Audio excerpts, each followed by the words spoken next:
ការវាយប្រហាររបស់អ៊ីស្រាអែលនៅតំបន់ហ្គាហ្សាបានសម្លាប់មនុស្សចំនួន35នាក់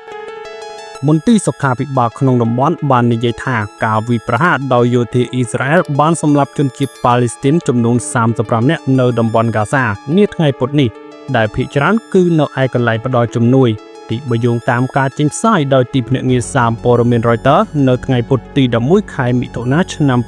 2025នេះគ្រូពេទ្យនៅមន្ទីរពេទ្យស៊ីហ្វានិងអាហ្កាតនិយាយថាយ៉ាងហោចណាស់មនុស្សចំនួន25នាក់ត្រូវបានសម្លាប់នៅពេលដែលពួកគេចូលទៅជិតកន្លែងផ្ដល់ជំនួយនៅឯច្រក Netzarim ហើយរាប់សិបនាក់រងរបួសមនុស្ស10នាក់ផ្សេងទៀតត្រូវបានសម្លាប់នៅក្នុងការវាយប្រហាររបស់យោធាអ៊ីស្រាអែលនៅទីក្រុង Khan Yunis ភាគខាងត្បូងនៃតំបន់នោះភ្លាមៗនោះយោធាអ៊ីស្រាអែលមិនមានការអធិប្បាយអ្វីទេគូបញ្ជាក់ដែរថាសង្គ្រាមហ្គាហ្សាបានទូឡើងបន្ទាប់ពីក្រុមសកម្មយុទ្ធដឹកនាំដោយហាម៉ាស់វាយឆ្មក់ចូលទឹកដីអ៊ីស្រាអែលដោយចាប់ចំណាត់ខ្មាំងចំនួន151នាក់និងសម្លាប់មនុស្ស1200នាក់កាលពីថ្ងៃទី7ខែតុលាឆ្នាំ2023ចាប់តាំងពីពេលនោះមកប្រតិបត្តិការយោធារបស់អ៊ីស្រាអែលបានសម្លាប់ជនជាតិប៉ាឡេស្ទីនជិត 55,000 នាក់និងបំផ្លាញតំបន់នេះស្ទើរតែទាំងស្រុង